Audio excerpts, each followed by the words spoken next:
This presentation will be a primer of basic R2 duties. There is much more than the basics, but this is a great place to start. The second referee position is one of the most underappreciated. A good R2 can make the difference between a difficult match and a good one. A spirit of teamwork is crucial to success, not just with the R1, but also the coaches, players, and the scorers table crew. First things first, show up with the essentials: the proper uniform, a whistle, flipping coin, sanction cards, a digital watch, and a great attitude.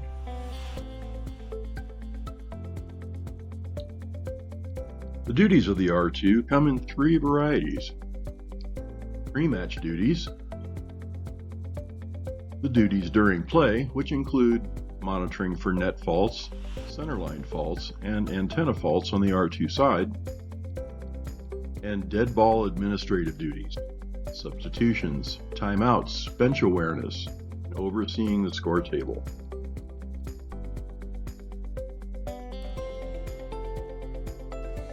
But before the match, greet your partner and go over their expectations for you and you for them.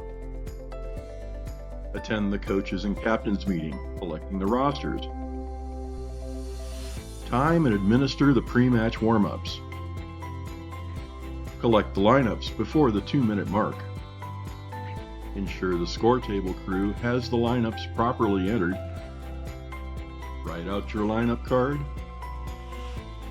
Check the lineups and roll the ball to the first server, and then let's play.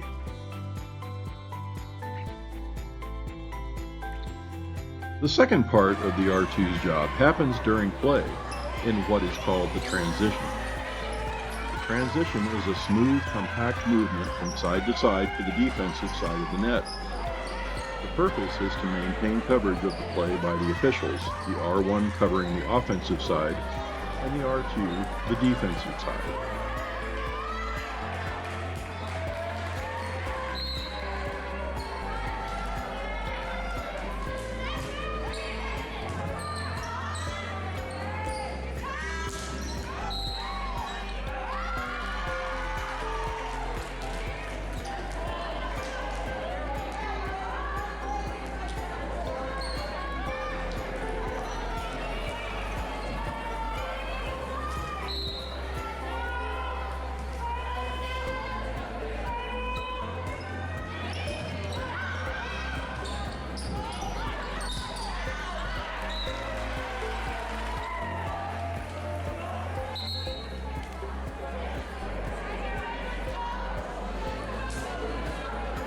In these two clips, you can see the different styles of transition, both maintaining a view of the play and the net and center line. Remember, don't transition if there is play happening near the net. You must be stationary to accurately judge if a net or center line fault has occurred. They can happen quickly. Normally, the R2 moves to the faulting side of the net to mimic the R1 signals at the end of the play.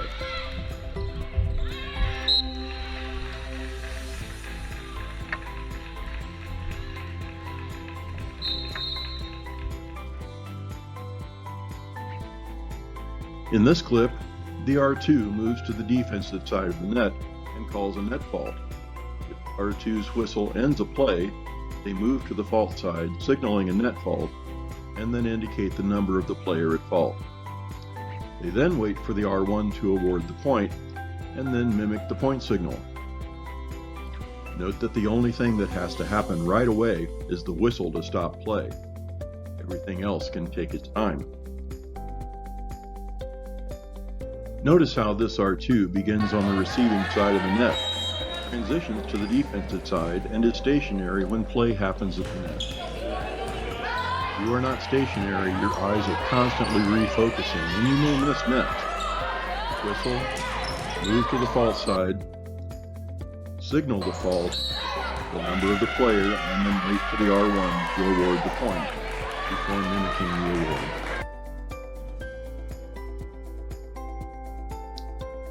Even though this is a club volleyball environment, The center line is the same. Entire foot or hand must be completely across the center line to be a fault.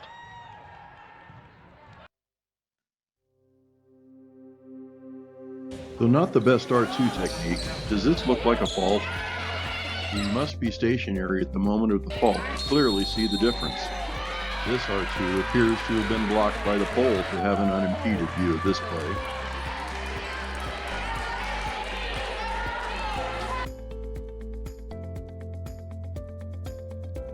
This R2 moves up into the pole to check for a possible antenna fault on the left, and then calls the fault that comes from the team on the right.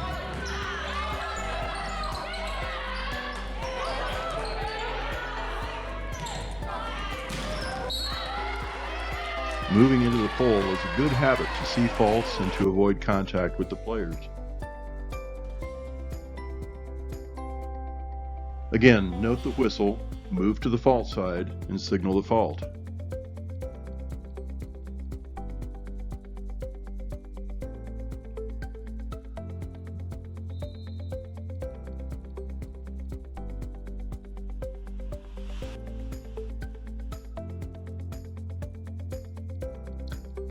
Third part of R2 duties happen during a dead ball, the administrative duties. A huge part of the R2's job is during a dead ball when subs, timeouts, and other activities take place. It is during this time that the R2 must be focused and organized. Let all the activity steal your concentration. You must have your head on a swivel to detect coach requests from either side. This is a great technique for sub-administration. The R2 sees, whistles, and signals for a substitution, and he maintains his position. He doesn't need to walk to the sub. Check that the scorer has recorded the sub, and then give the court back to the R1. Double subs can be a challenge for the scorer. Don't let all the incoming subs crowd into the sub zone at once.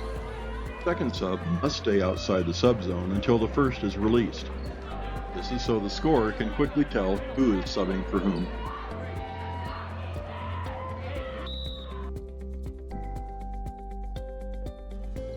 The technique for multiple subs is a little more complicated. You must hold one side while the scorer records the other. A common problem, though, is when they run through your stop sign. Don't be afraid to whistle them back to the sub zone for a proper technique. Scorers really appreciate this.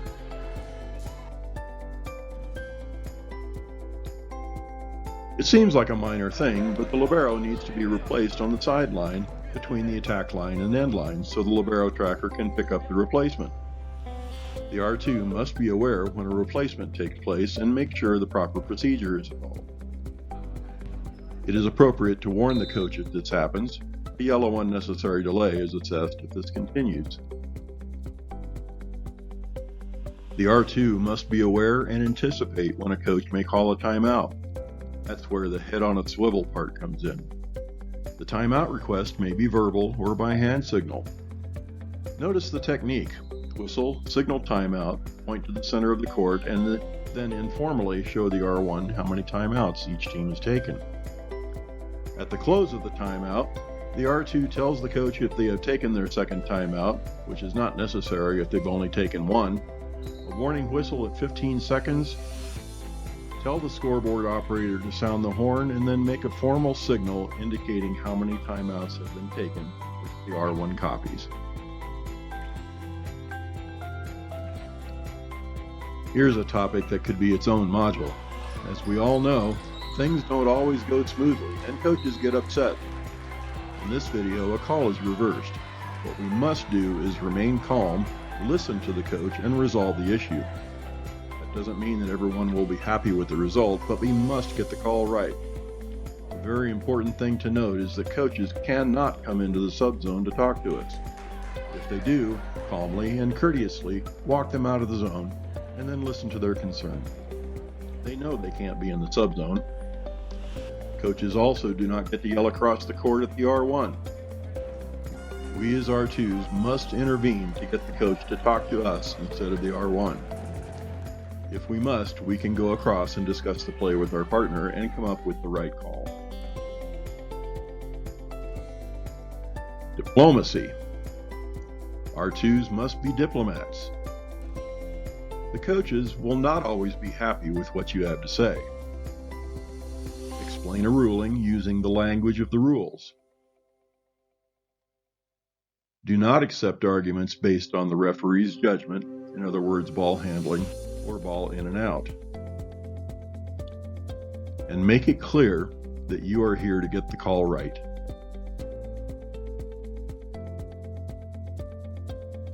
As an R1, let your partner do their job and don't try to do everything yourself. Even if your past partners haven't been much help, give tonight's partner the benefit of the doubt until they prove they're not up to the job. Notice that the R1 makes the call here without waiting for the R2.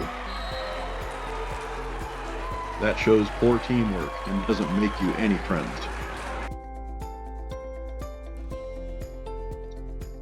Again, this is just a primer, an overview of R2 basics. Time doesn't permit a full course on R2 duties. And each slide of this presentation can be discussed extensively. The learning never ends. For more information, go to this URL at YouTube for more videos and education.